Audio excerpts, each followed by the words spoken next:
Hello there, and welcome back, this time not to my channel, but rather to Daniel's, and today we'll be talking about a country that we are both reasonably familiar with, Belgium, and in particular, the northern part of Belgium, Flanders, the Dutch-speaking area, which has a very different method of bus and tram operation to what we have in the UK. It's almost the complete opposite. There's one state-run operator that does everything, and no one else is allowed to have any slices of the pie. That is De Lijn. And De Lijn has some positives and some downsides, and we'll be talking about them today, but over to you. Thank you very much. Yes, the Line is a operator that both of us are very well versed in, very well knowledge on in every time we've been going to Belgium. How many times have you used them? Have you used them quite often? Oh yeah, I've used them pretty often. I haven't been keeping track. No, that's fine. Well, as long as you've at least used them once, or at least seen the Line bus once, we should a lot more than once, yeah. All right, that's good enough for me as far as I'm concerned. I was using the Line a handful of times whilst I was going to my trip in Belgium, Netherlands, and Germany a few weeks ago. Well, at least at the date of me recording this. And I thought they're pretty good-ish, mainly. With a couple of asterisks there, here and there. Yeah, we'll get into that. Yeah, we'll get onto that, yeah. In this video, we both wanted to sort of discuss about the good and bad bits that the Line offer compared to the United Kingdom. Is more so just in general in the UK and their buses and their transportation, I'd say.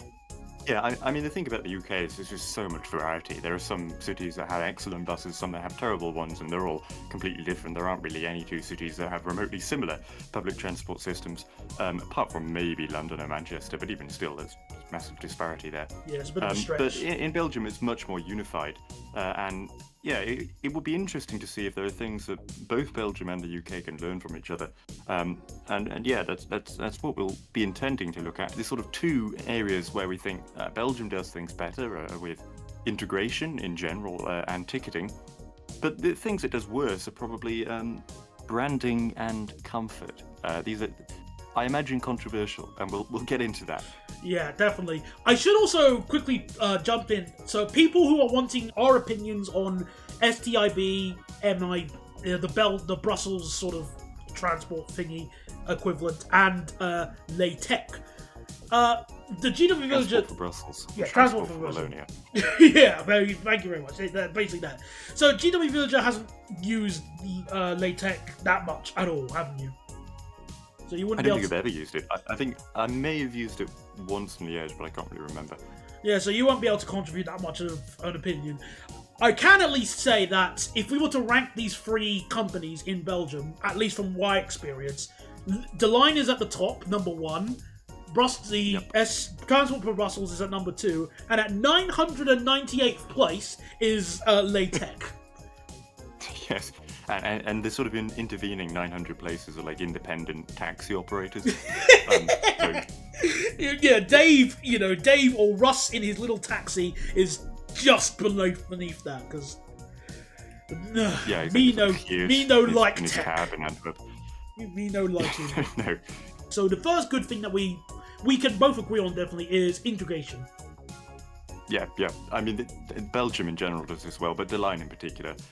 I don't know if there's really a better place in the world for integration. Maybe Switzerland, but even still, there's a huge variety of operators in Switzerland. In Belgium, it's extremely simple. It's De Lijn, and every railway station pretty much will have a De Lijn bus station. All the buses go there. The trams, less so, but even still, it's fantastic integration. Great bus integration, great bus tram integration, and great bus train integration. Certainly, I still think there are some, but I would say that probably the Netherlands is a little bit better in terms of transport integration. A little bit, I'd say. Like, I'm trying to think of. I'm not sure. You sure? I think fewer Dutch stations tend to have that intense level of bus integration. What about Driebergen and Zeist? Driebergen and Zeist is an excellent example, but that's not really the norm. Whereas that would kind of be the norm in Belgium. Oh, I can't. Oh, darn it! I can't argue. Sorry. I can't argue with that because I'm annoyed. I want to because I feel like even like the small stations I can try and think of, like Winterswijk in the Netherlands has decent-ish buses running every now and then, and Yeah, I will say Driebergen and Zeist. No, I mean Yeah, absolutely. It kind of is the norm, I guess. But it's not. It is not universal. It's not as prevalent. Whereas it. Yeah, it's not as prevalent, and in Belgium, it's constantly getting better. I mean, they will stop at nothing to get good integration. I can't remember the name of the town, but it's probably several of them across the country. Sorry, across Flanders, I guess, where they didn't have a bus station by the railway station, and there were houses all around. There were shops, all sorts of buildings, and they were like, okay, the bus station is more important, so they eminent domained a couple of houses, demolished them, and built a bus station. And it's just that level of commitment, which, okay, you know, has a few downsides, but overall, I think is probably much better and much more focused on the passenger than you find elsewhere. Oh, I didn't realise they could just tap into their inner Transport Fever 2 like that, or City Skylines, depending on which game you prefer. But okay, that's a good thing. That's a good. I think now that you mention it, I think one station I went past did have like a new-ish sort of bus station, although I don't remember the station name and I don't remember the area. I only know the vague area. There's a line between Mechelen and I forgot the name of the other station. Oh, my goodness. What? There's no point. Okay, there is a station nearby on that line, somewhere west of Mechelen, that I think has a new bus station, or at least a new bus stop. It's not Dendermonde, is it? I think the line was to Dendermonde, I think, but... if we look, you can say all the station names if you want, there's no way I'm going to remember it. The bus okay, no, fair enough. And actually, I think we may have found the one Belgian station that doesn't have a bus station. Oh. It just has a bus stop. Whoops, and that is, yeah, Lochenhout. Anyway, yeah, sorry. That's fine, no worries. Still. Yeah, I think probably the one thing that lets us down a little is the quality of the bus stations themselves. Oh, yes, of course. I got an example already. Gerardsbergen. Which is just... where's that? Do you want... It's good... Oh, hang on. It's south... Oh, darn it. Where is Gerardsberg? I forgot where... Oh, I can't be that bad. It's in the southern part of East Flanders. Southern part of East Flanders. So it's right on the border of Flanders and Wallonia. Okay. It's not by Tongeren, Tina St. Chowder... No, okay. I know it's definitely not that bit there. It's Oh. So East Flanders. Yeah, I found it. Okay. So if the bus station there at Gerardsbergen is, well, it's crap, to be as kind as possible. It's got very thin bus stands. Absolutely. And okay, sure, the buses do stop right outside in front of the station, but at the same time the bus stands are just basically thin pieces of concrete that they decided, oh, that'll do. And then they walk. Not even a shelter, no. Oh, and shelter! I'm just looking at the street view, and this was gosh, this is an extremely recent street view, June 2025. I didn't realise they uploaded them that quickly. But looking at that, you can see there's a group of people all waiting for the buses, and they're waiting in the shade of a nearby building rather than at the actual bus stops. Well, of course, because they're probably melting in the heat wave. They're melting otherwise. Absolutely, yeah.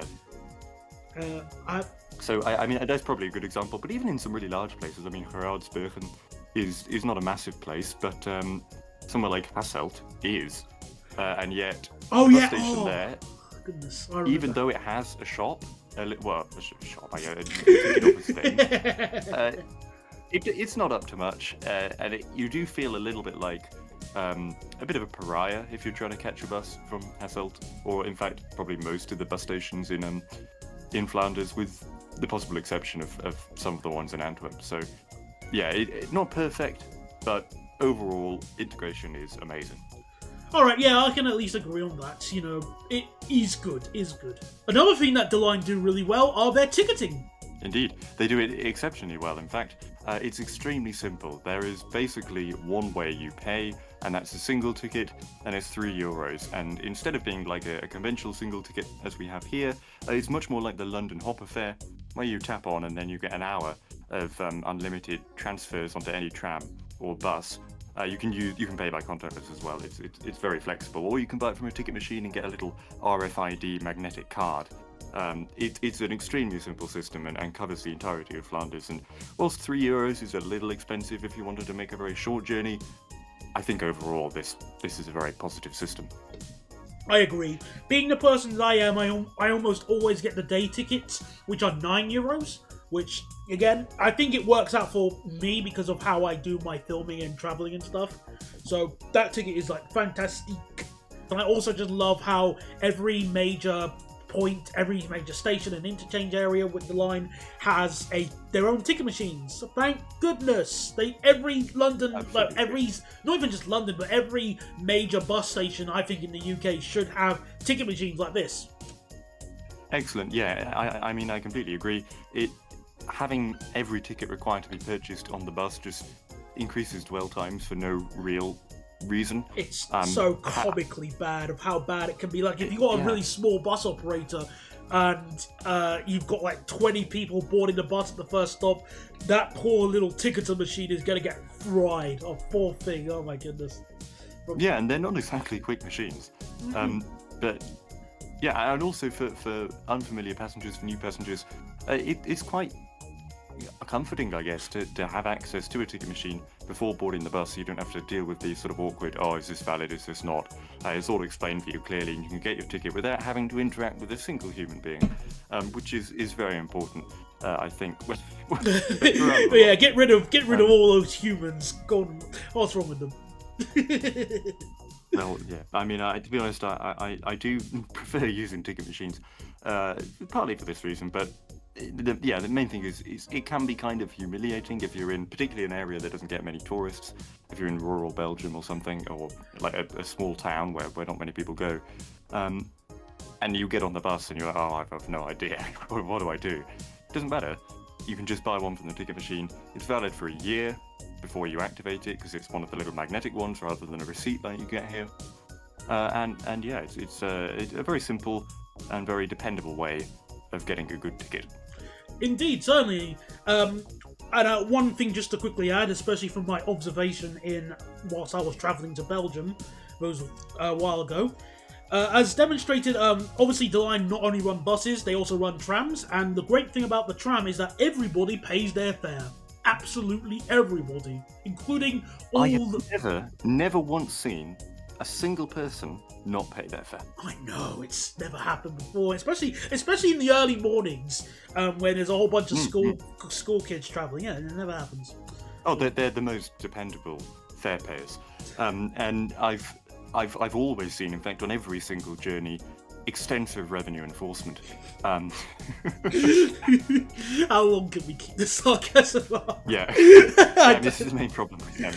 This is the main problem with the Line, I think. The Line ticketing, rather, in that there is virtually no enforcement, which, yeah, I think is probably a problem on balance.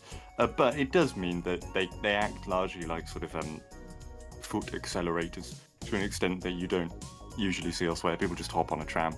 I once saw someone get on a tram in pouring rain. They had a cat in a cat carrier, taking the cat to a vet, I imagine. And it was pouring with the rain. They saw the tram, so they hopped on the tram. And they wouldn't have been able to do that if they had to buy a ticket first, because they'd have missed a tram. So I suppose that's one upside. Cats don't get quite as wet. No, true. With nothing. No, and you know, I'd feel bad as a driver if I was pulling away from someone and I saw their cat crying. There's nothing so sad about it. I mean, I'd feel bad. So yeah. Jokes aside, that is obviously, you know, a bit of an issue. And in the interest of fairness, everybody pays their ticket thing is not exactly a Belgium exclusive thing. Any viewers who have travelled to a country beginning with G and ending in Germany will have experienced very large amounts of people paying their fares from there, but that's another story for another day. Yeah, fare evasion is an eternal gripe, and it happens everywhere. But I think in this country we have a almost unique vitriolic reaction to it. Possibly rightly, but anyway, different matter. Certainly. Let's talk about branding, because we both have things to say. Because I'm perfectly fine with the Line's brand, but you think it's not as good. Yeah, I mean, the thing about Line's branding is that there is a Line brand. That's it. There is nothing else. There's no variety. It's all the standard grey, white, and yellow livery, and they don't really promote themselves that much. Now, oh, maybe a bit of green if it's an electric bus, but And a bit of blue. That, yeah. There's a blue Bit on of the, blue. there's blue on their logo. Oh yeah, the blue in the logo. And to be honest, as far as brands go, I think it's a reasonably good brand. But there are a lot of circumstances where I think maybe a little bit of local identity, a little bit of route branding perhaps, would go a long way. And I think maybe attract a few more people onto buses who don't currently use them. It's a bit of a missed opportunity, not the biggest problem in the world, but equally I think we in Britain probably do a better job. Okay, when you put it like that, I can at least agree with you. I think when you're talking about the identity, like, you know, the subsections of, like, Flanders, for example, and they don't have their own little networks, like, own little branding networks, I can understand that. I just think their branding is pretty good overall, purely because of the little Stress Man puppet advert thingy. That advert is hilarious. Yeah. I'm sorry, that little advert is hilarious. The Line have been kind of rocketed to international stardom with their little adverts. Yeah, as you were, sorry. Yeah, no, it was just the reason why I was just loved it so much. If I was going to do a railway review to any of their tram networks, I would be legally required to use that clip of the guy with the euro flying out the euro flying out of his hand. That is just so hilarious. Because also, if you want to laugh even more, go and watch the behind the scenes of the Stress Manetti video. Stress Manetti. Yeah. Go. I mean. Yeah. I've not seen that. In general, sort of Belgian transport authorities have some very weird adverts. There was, I think, the Giants advert from NMBS or SNCP, where they did huge people picking up trains. Extremely unusual. It's unusual advert culture. But if it gets the views, well, not the views, I guess. If it gets the passenger numbers up, then that's fine. Well, yeah, I mean, at the end of the day, the purpose of an advert for these kinds of operators is purely to convince people to actually use the service. And I'm not sure how much the Here and Euro advert did that, but it certainly increased De Line's profile. Well, yeah, I don't know, they probably did. It probably did. I think it did actually help increase their yeah. Oh, really? I mean, if they found it worked, then fair enough. Fair play to them. Back to the main point at Overweight, I can at least understand that branding isn't as good as, let's say, the Brighton and Hove. Although, then again, the new Brighton and Hove delivery is garbage, but there you go. Well, even still, Brighton and Hove is very good at branding. Go Ahead in general, they have so many local brands that you would never tell that an operator is Go Ahead without otherwise knowing it. Certainly. So I can at least agree on that. And the other point which definitely we can both agree on is something that is not as good, would be comfort. Yeah, that I think is maybe the easiest way in which De Line could improve. The buses in particular are just not very comfortable. I know. I was on a Citaro LE, which is the low floor. This is like a low. It's a slightly different version of the Citaro, but for the purpose of discussion, it's a Citaro, which is a normal one. It's not that comfortable. The seats aren't that good. It didn't help that the route that I was on was a very slow route that was allergic to going any faster than 30 miles an hour. Yeah, it's a bit tedious, and what really annoys me about the Citaros in particular with the Line is that the sort of default Citaro seats are amazing, the kind of tall ones. Mm-hmm. But no, instead they go for a much lower spec version that is really uncomfortable, and even on some quite long interurban services, it just feels a bit like a waste. Yeah, you're completely right. I do agree, completely, of just how the seats on those things are. And if you think that this is just an exclusive thing with just the buses, then no, the trams are also just as guilty of this, if not more.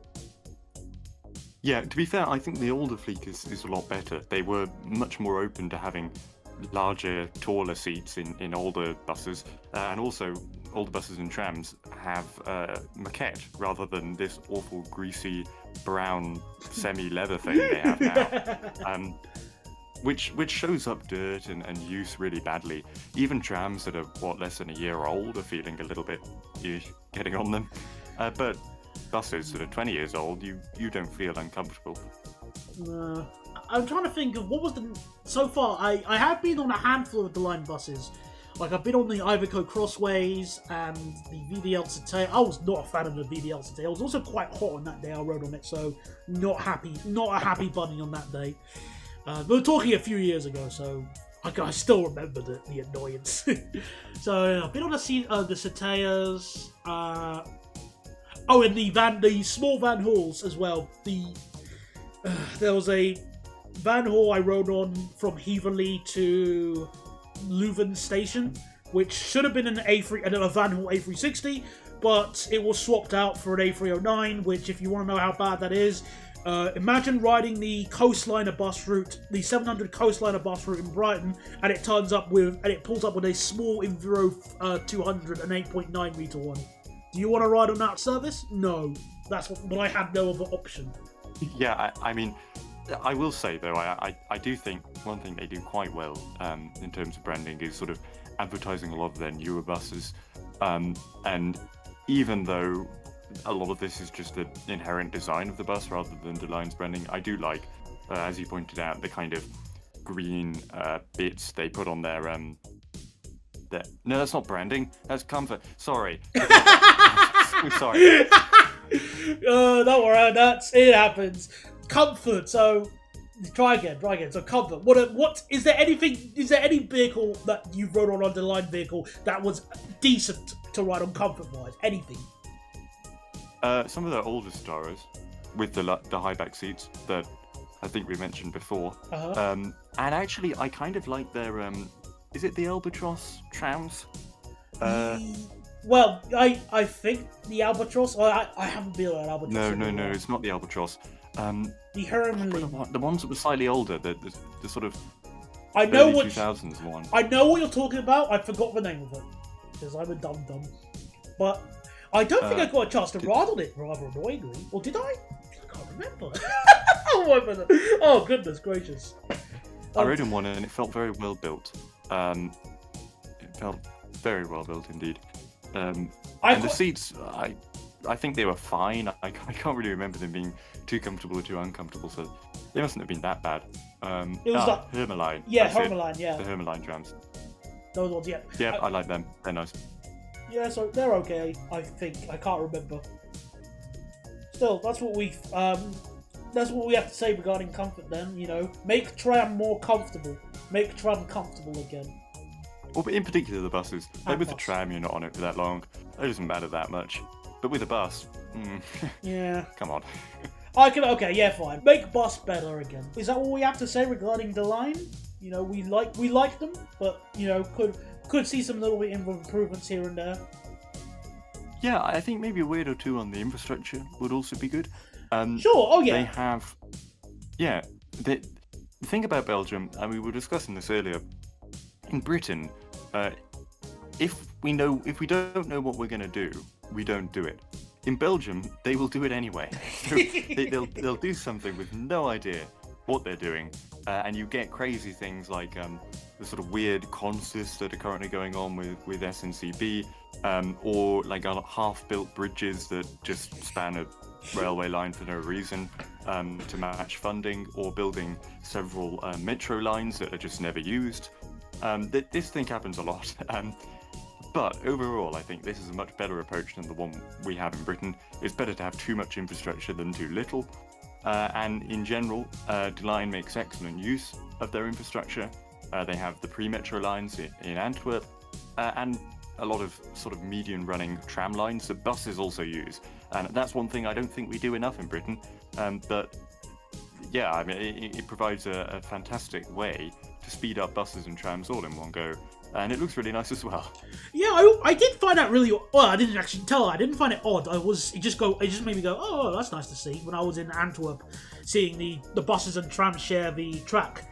Though I don't know if that would. I mean, technically, it sort of happens in Croydon, a bit. I mean, I guess, yeah. I'm not too familiar with the Croydon tramway. Just don't use it. Do something else better in your life. You've got a life to live for, mate. Sincerely, someone who was forced to live in Croydon for about a week. I mean, I'm sure Croydon is fine. I mean, in general, London is an amazing city, and all the boroughs of London are fantastic. And I wouldn't want to sort of cast shade on Croydon Oh yeah, in any particular way.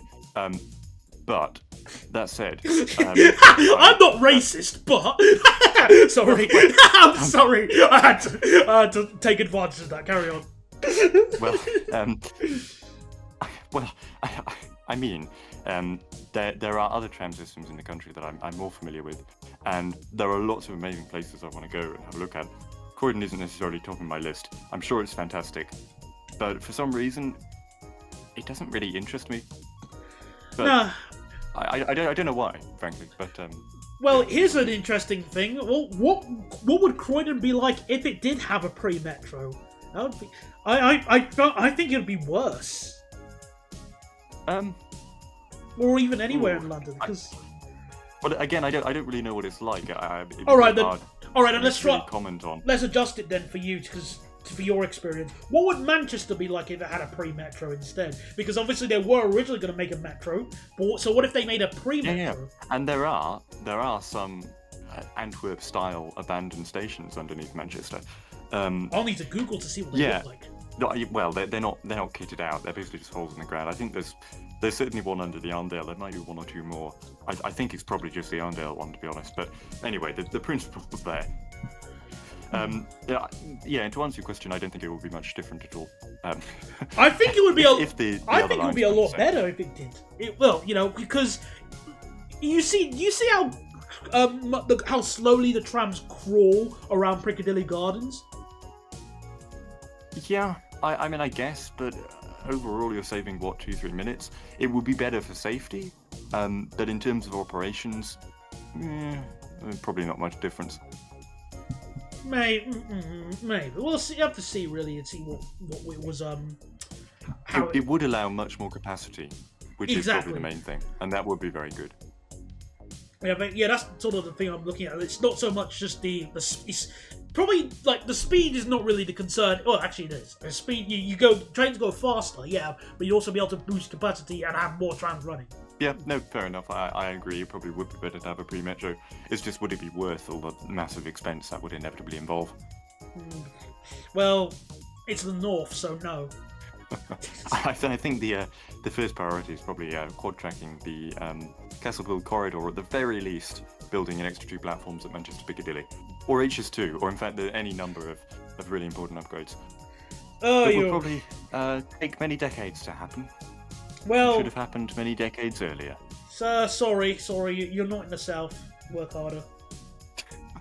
Sorry about that. Better luck next time. That's sort of, yeah. You know what? That does actually come Probably up the with motto of the country. that could be a pretty interesting idea for a future video. Why don't we design our own tramway with blackjack and hookers? What's it called?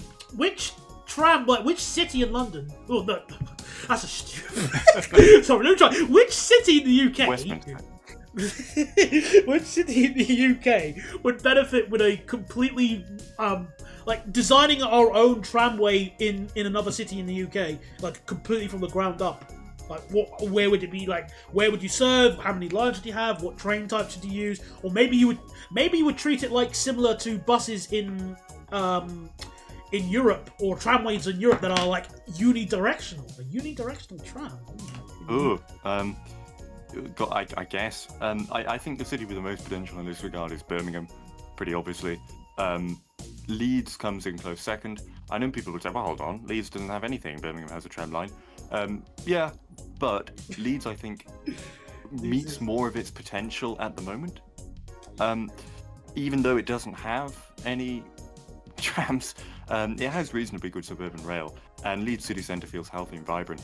I'm not sure I can really say the same for Birmingham, and I think Birmingham stands to gain a lot more than Leeds does.